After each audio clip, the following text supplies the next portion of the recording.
TRS మనుగడ కోసం future రాబోయే రోజుల్లో ఏ రకంగా ఉండే అవకాశం ఉంటుంది అంటే మీరు కూడా ఐజాన్ టుడే ఉన్న సిచ్యువేషన్ బట్టి ఇప్పుడు కాంగ్రెస్ పార్టీ ఇప్పుడు ఎప్పుడు కూడా ఒక పార్టీ అధికారంలోకి రావాలంటే ఆ పార్టీ ఎదుటి పార్టీ అంటే ఇవాళ కాంగ్రెస్ పార్టీ ఏదైతే అధికారంలో ఉందో ఆ పార్టీ వైఫల్యాల వల్లనే రేపు బీఆర్ఎస్కు ఫ్యూచర్ ఉంటుంది. ఆ పార్టీ వైఫల్యాలు లేకపోతే బీఆర్ఎస్కు ఫ్యూచర్ ఉండదు.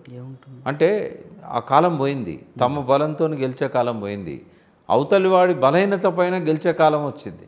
కాబట్టి ఇప్పుడు రేవంత్ అలా అనుకుంటే ఆంధ్రప్రదేశ్లో బలహీనతలు ఏం లేవే? ఉన్నాయి. బలహీనతలు ఎందుకు లేవు? బలహీనతలే. అయితే ఆంధ్రప్రదేశ్ విషయంలో నాకు కూడా కొన్ని రిజర్వేషన్స్ ఉన్నాయి.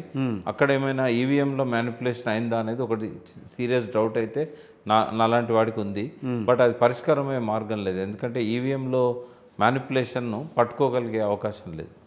అది ఎట్లయితే ప్రాజెక్టులలో అవినీతిని పట్టుకోలేము, ఈవీఎంలలో ప్రాజెక్టులలో అవినీతి జరిగిందని మీరు ఒప్పుకుంటున్నట్టుగా ఉంది. ఆ మాట పట్టుకోలేము. ఈవీఎంలలో అవినీతి ఈవీఎంలలో ఏవో జరిగిందని అన్నట్టుగానే ఉంది కదా ఇది కూడా. రెండు కూడా అట్లాగే ఉంటాయి. అంటే అవి జరగవచ్చు, జరగకపోవచ్చు. పట్టుకోవడం అనేది చాలా కష్టం. ఆధారాలు వదిలిపెట్టారు. కాబట్టి ఈవీఎంలలో కూడా ఏదైనా మ్యానిపులేషన్ జరగవచ్చు అనేది. ఎందుకంటే మరీ 11 స్థానాలకు ఎట్లా పడిపోతుంది అనేది కొన్ని ఇంకా లోతుగా మనం పరిశీలించినట్టయితే ఓట్ల సంఖ్యలో కూడా తేడాలు ఉండడం ఇట్లాంటివన్నీ కనబడుతూ ఉన్నాయి. బట్ ఏది ఏమైనా ఆయన కూడా చాలా తప్పులు చేశాడు. జగన్ గారు చేసిన దానిలో చంద్రబాబు నాయుడును ఆయన వైఫ్ పేరు పెట్టి భువనేశ్వర్ గారిని కూడా రాజకీయాల్లోకి లాగి అసెంబ్లీలో చాలా ఘోరంగా మాట్లాడడము. గెలిచిన మొదటి 1-2 సంవత్సరాలు అయితే అసలు మనం ఇక్కడ నయం ఇంకా అసెంబ్లీ రేవంత్ రెడ్డి ఎంత మాట్లాడినా కూడా అక్కడితో కంపేర్ చేస్తే ఇక్కడ కొంత బెటర్ అనిపిస్తుంది. ఇవన్నీ ప్రజలు గమనిస్తారు. ఎంత లేదన్నా అప్పటికప్పుడు చంద్రబాబు నాయుడు మీద కొంత వ్యతిరేకత వచ్చినా కూడా ఆయనను ఆ రకంగా దూషించడం అనేది జీర్ణించుకోలేరు. ఇవన్నీ ఉంటాయి. తర్వాత స్వయంగా వాళ్ళ పార్టీ నుంచి గెలిచిన ఎంపీని కూడా ఆయనను ఎంత టార్చర్ చేశారు అవన్నీ మీడియాలో వచ్చినాయి. తర్వాత రఘురామకృష్ణరాజు కొన్ని చెప్పుకోలేకపోయింది ఆయనను ఎట్లా టార్చర్ చేశారనేది.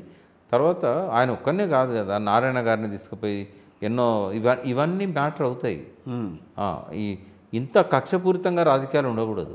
ఇక్కడ లేవంటారా? బీఆర్ఎస్ గవర్నమెంట్ ఉన్నప్పుడు లేదా అంత కక్షపూరిత రాజకీయాలు ఎక్కడ లేవు? అసలు చేయలేదు. ఒక్కటే ఓటుకు నోట్లో రేవంత్ రెడ్డి గారు.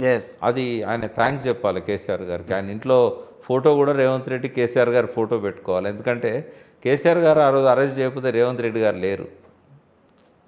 రాజకీయంగా పైకి తీసుకొచ్చింది కూడా కేసీఆర్ అని అంటారు. అది ఆయనకు టర్నింగ్ పాయింట్ అయింది.